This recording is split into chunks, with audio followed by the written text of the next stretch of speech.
Now, I'm not trying to say I found the hack or the perfect way to find your personal home decor style, but I actually think I did, and it sort of happened through my own experiences.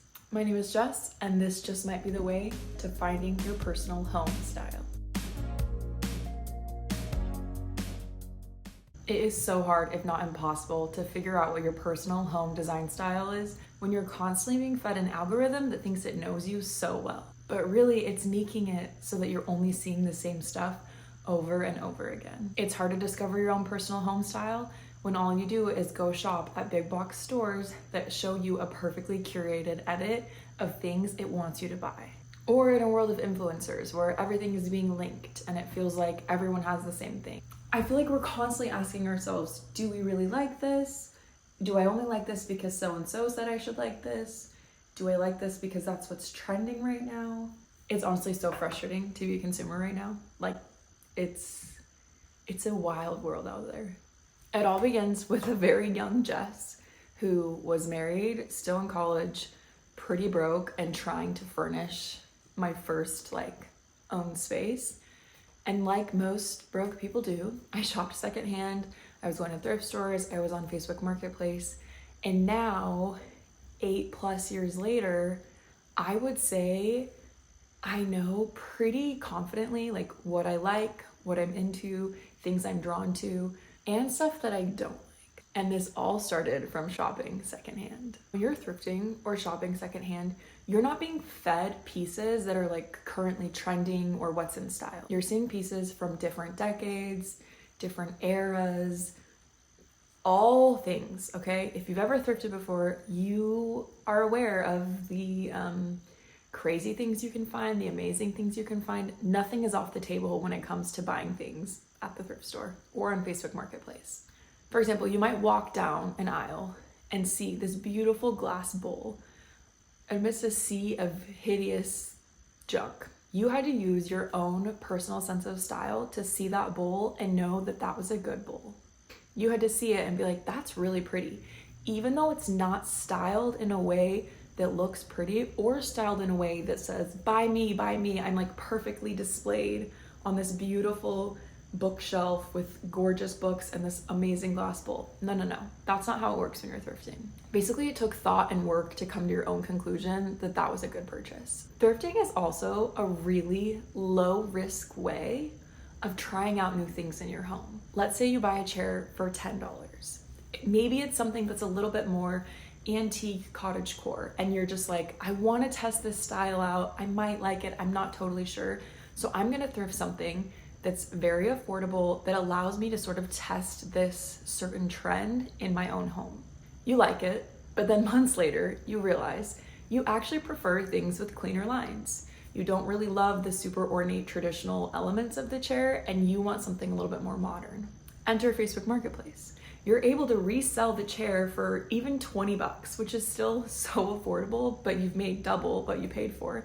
So now you are able to switch that out, lose no money, and you tried something. You kind of experimented with your own design style.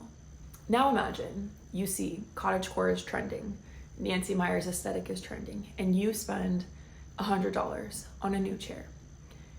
You bring it home, same thing happens. Months later, you realize, I don't like this. This is just actually not my style in the slightest. You've spent $100 on it, you bought it new, so you're the first person to own it. You can't resell the chair for $100. If that was the case, someone would just go and buy the same chair brand new. So you're already gonna be out some cash. So you're either stuck with the chair that you don't like, or you sell it for less than what you paid for, and now you're out cash and it just kind of stings a little bit more. Thrifting allows you to play in your home, and playing in your home is so essential and important to finding your personal style. You can't just read about it, you can't just look at pretty images and say, this is what I want to do. You have to play. My style has been able to evolve and change because of thrifting.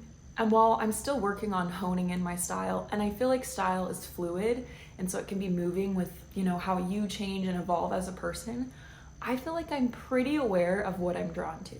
I have a pretty good idea of what my core home personality is. And honestly, I can't even put it into words. And I think that's what's so great about it, is like a personal style shouldn't necessarily be categorized by certain words. And I think that can be helpful, but don't put yourself in a box, okay? Like, my home is me. Like, the word should be Jess, because that's what my home is. It's a reflection of me, not elegant, cool, boho, traditional, cottagecore. All these things are great and it can be helpful, but like, my home word should just be Jess, and your home word should just be you. I don't put my style in a box. I observe what I'm drawn to, and I look to the past and look at like past purchases I've made to sort of draw conclusions about what I should do in the future. I look at purchases that I've made that have been like a big success in my home, or purchases that are maybe like a flop and I eventually resold. I think about all of my personal design choices like so closely and really reflect on them, and that has allowed me to discover what I really like. I feel like I could make a whole nother video just like talking about all of my thoughts and ideas of like what's going on in this like noggin of mine when I'm making purchasing decisions. Yeah, I don't know why I just said noggin, just my brain. I have a lot of thoughts.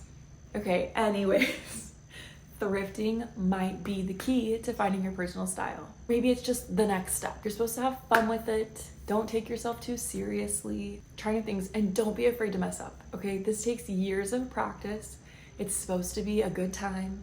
Don't let it stress you out. Thrifting, like I said, is very low risk. Test out different trends, see what you like, what sticks, what doesn't. If you like this, like, subscribe, comment, all the things. Share it with a friend, and then take that friend and go on a date to the thrift store together. Okay, go with a friend. This is a great friend activity to do, is find a friend, go to the thrift store, peruse the aisles together, then go get a little drink after, make a whole day of it. I wish I could be there with you. Okay, bye.